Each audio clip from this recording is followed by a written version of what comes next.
Jai Ho, my dear students. My name is Ratnakar Suryamshi from SK Public School. So, in the last period, we have learnt about the Greek War of Independence. So, as you all know that the Greek finally recognized as an independent nation according to the Treaty of Constantinople of 1832. According to the Treaty of Constantinople of 1832, the Greece recognized as an independent nation. So that we have learnt already. So today we are going to take another new concept of the first lesson, that is the rise of nationalism in Europe. In this only we are going to take up the new concept, that is the romantic imagination and the national feeling. The romantic imagination and the national feeling. This concept we will start now. We will study at present.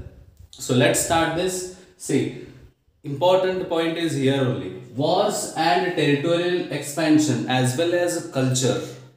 These three have developed a sense of nationalist feelings among the hearts of Europeans. Important points here. Not only the wars or not only the territorial expansion had created the nationalist feelings. Even the culture also arised the nationalist feelings in the hearts of Europeans. So, art, poetry, stories as well as music helped to express and shape nationalist feelings. See, art as well as poetry and stories as well as music, these all helped as well as shaped the nationalist feelings among the Europeans. See, important point, artists and poets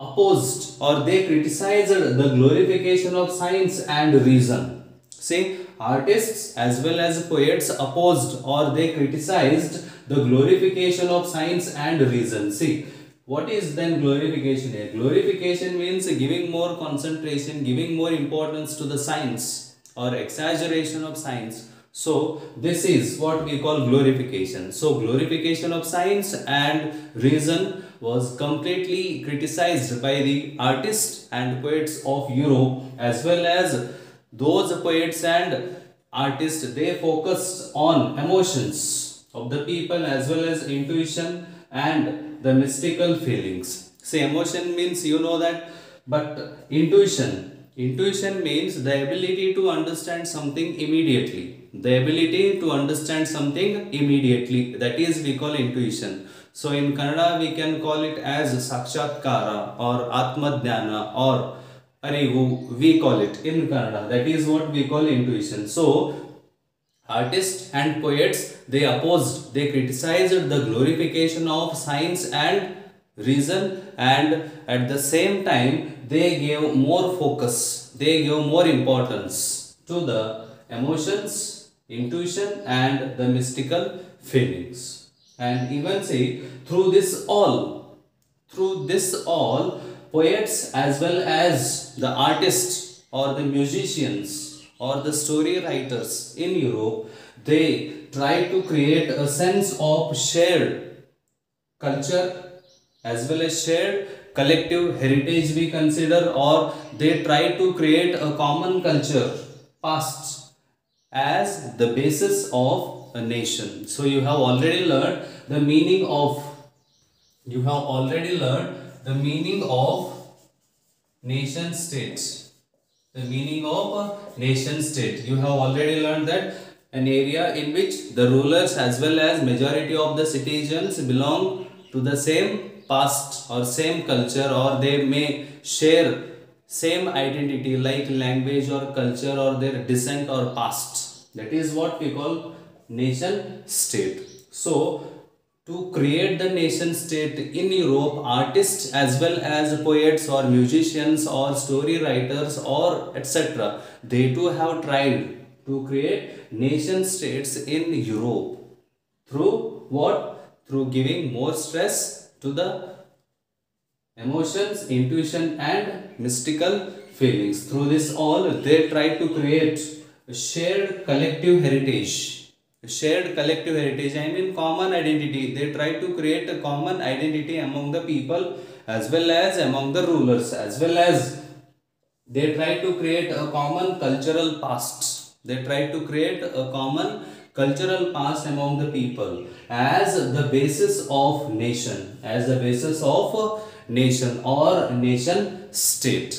So this is what here we can understand that how Romanticism played a very important role in the creation of nationalist sentiment among the people. So that point also we will take up now. What? That is Romanticism. See, this point also we will little bit see. That is Romanticism. See, Romanticism, it is a cultural movement. It is one marks. Romanticism is a cultural movement developed a particular form of nationalist sentiment. I repeat, say Romanticism, it is a cultural movement developed a particular form of nationalist sentiment. That is what we call Romanticism. So this is for 1 marks. Important point, it is 1 marks. This is. And say romantic imagination, I mean how romantic imagination, how romanticism played an important role in the creation of nationalist sentiment, nationalistic feelings among the Europeans. This is for 3 marks. How many marks? This is for 3 marks. So in that we have finished just about 2-3 points here. As I told you that not only wars and territorial expansion have played very important role in the creation of nationalistic feeling, as well as culture also played more important role in the creation of nationalist sentiment among the Europeans. As a part of culture only, art, poetry, stories as well as music help to express and shape nationalist feelings among the Europeans. And the same artists, poets, they opposed glorification of science, they criticized glorification of science and reason, and at the same time they focused on feelings, I mean emotions, intuition and mystical feelings. So by this all they tried to create a shared collective, they tried to create a shared collective heritage and a common cultural past. Why they try to create these? Why they try to create a shared collective heritage and a common cultural past? Because to make them as the basis of the creation of nation states or nation. So because of this they have tried for the creation of nation states in Europe. So this is what about Romanticism in a short way. The same poets and artists, they emphasized on vernacular language and collection of local folklore. See, folklore means, local folklore means local history. Local folklore means here local history. So the artists as well as the writers or the poets, they emphasize, they give more importance on vernacular language, I mean regional languages, local languages, they give more stress, as well as they began to collect the local history or the folklore. For what? For not only to recover an ancient national spirit, but also to carry the modern nationalist message. See, artists as well as poets, they emphasized on vernacular language, regional languages, as well as they began collection of local folklore, local history, not only to recover ancient national feeling or ancient national spirit, but also to carry the modern nationalist message, the modern nationalist idea or ideas to the large audience, those who are illiterate, those who are mainly illiterate.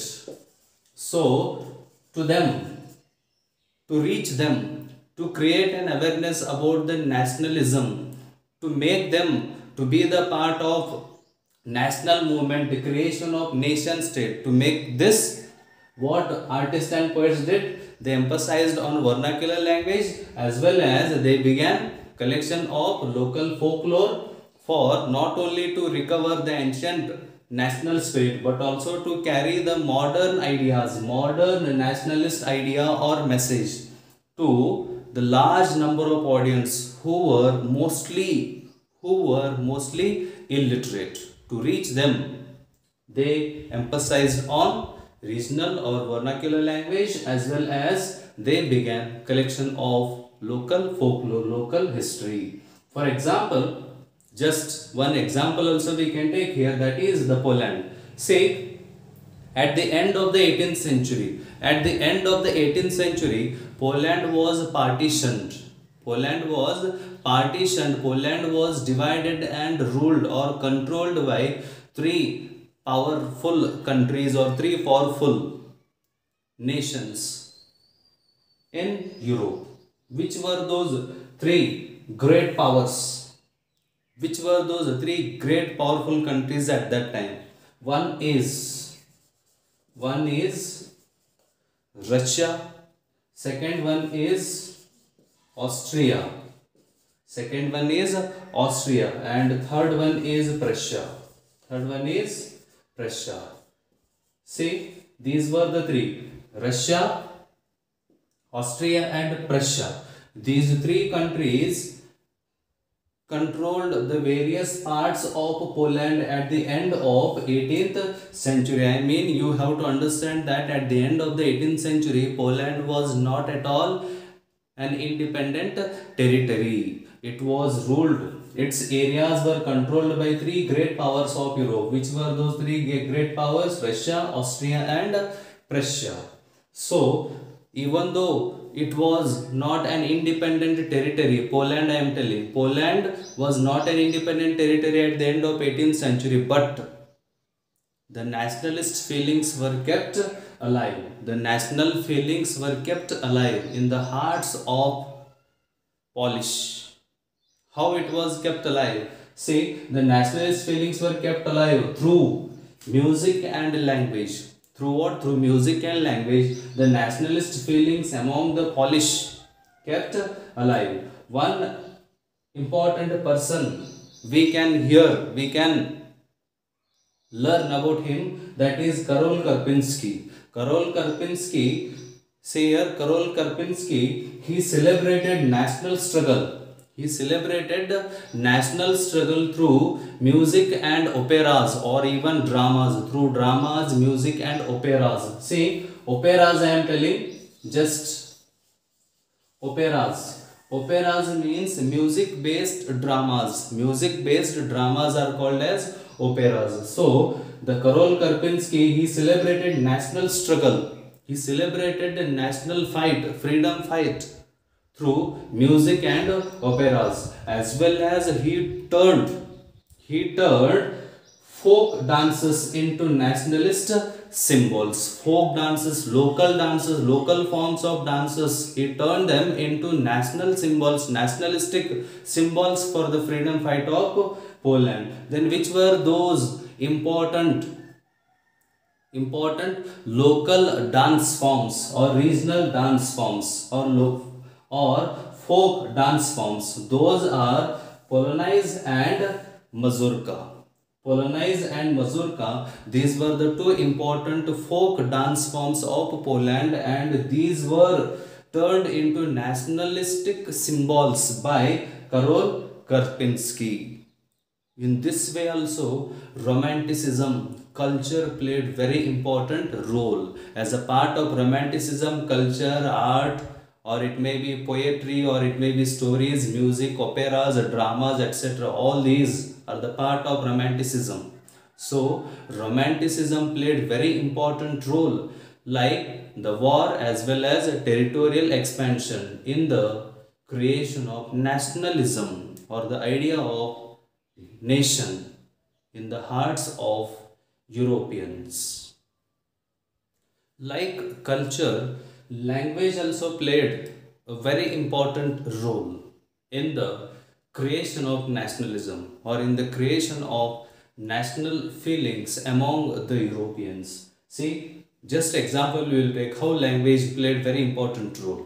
See, for example, Poland only if we take, as already we have learned that at the end of 18th century, Poland was ruled by three great powers of Europe. One is Russia, second one is Prussia, and third one is Austria. So Russia if we take here, see, as when Poland was under the control of Russia, when Poland was completely ruled by Russia at that time, Polish language, Polish, it is the common language or official language of Poland. See, Polish language was thrown out of the schools in Poland by the Russian authorities. See here, important point, when Poland was under the control of Russia, the Russia banned or Russia thrown out the Polish language from the schools in Poland and imposed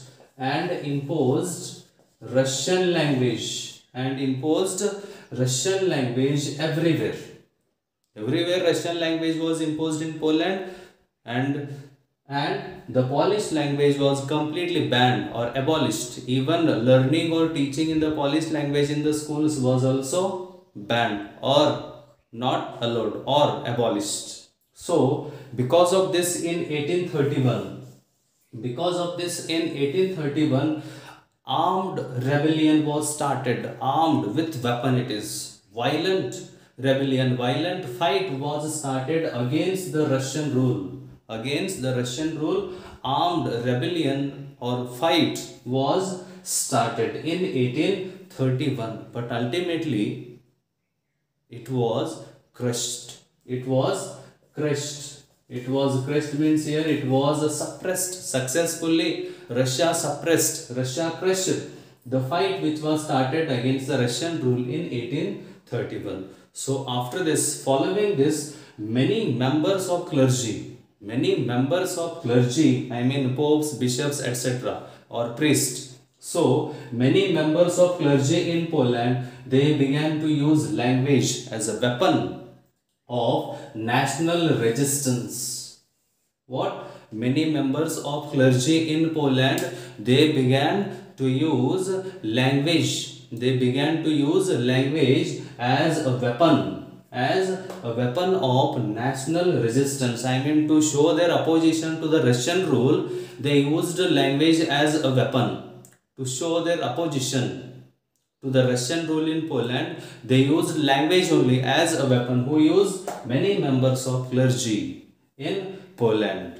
I mean, priests, bishops, or it may be popes. They used language as a weapon against Russian rule. That is what we call national resistance. So, Polish was used for church gatherings as well as for religious instructions. Polish language was used for church gatherings. In church, Polish language began to use by clergy, by the many members of clergy, as well as they used the Polish language for religious instructions, for religious meetings or religious gatherings, religious celebrations also. In those clergy, members of the clergy, they began to use the Polish language only. So because of this, many bishops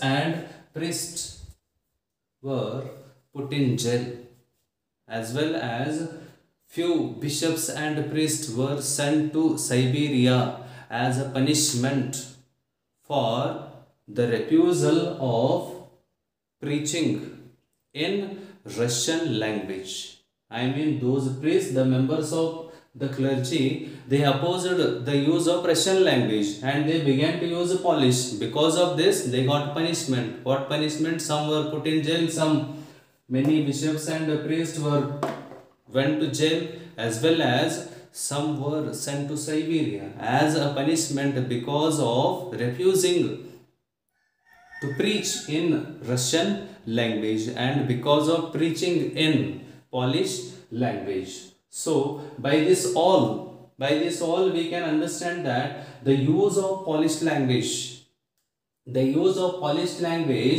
can be seen as a symbol of struggle against the Russian dominance. I mean, language used as a form of showing opposition to the Russian dominance in Poland. So Polish was used in the same way here in Poland. See, the use of Polish came to be seen as a symbol of the struggle against the Russian rule, against the Russian dominance. So this way, language also played very important role in the creation of nationalism, in the creation of nationalistic sentiment among the people of Europe. Just one example we have taken here, that is of Poland. So this is the romantic imagination and the national feeling. All together can be asked for 5 marks.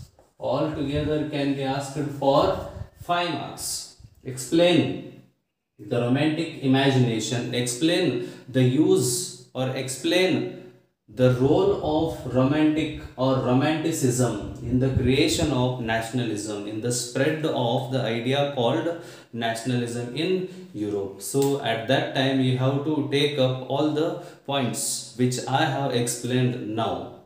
So all those you need to add in this for 5 marks.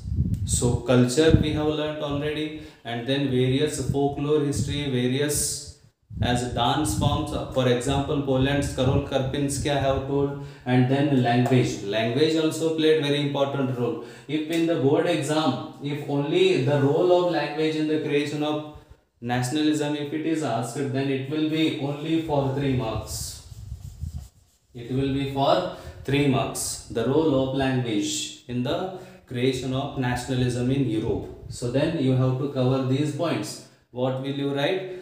Like the culture, language also played a very important role in the creation of nationalism, nationalistic sentiment among the Europeans. For example, you need to write Poland, and you have to explain that when Poland was under the control of Russia, at that time Russia banned the use of Polish. Even from the schools also Polish language was thrown out, and Russian language was imposed everywhere, and this was opposed by the Polish people. So because of this, in 1831 armed rebellion was started, but it was ultimately finished, suppressed or crushed by the Russian rule.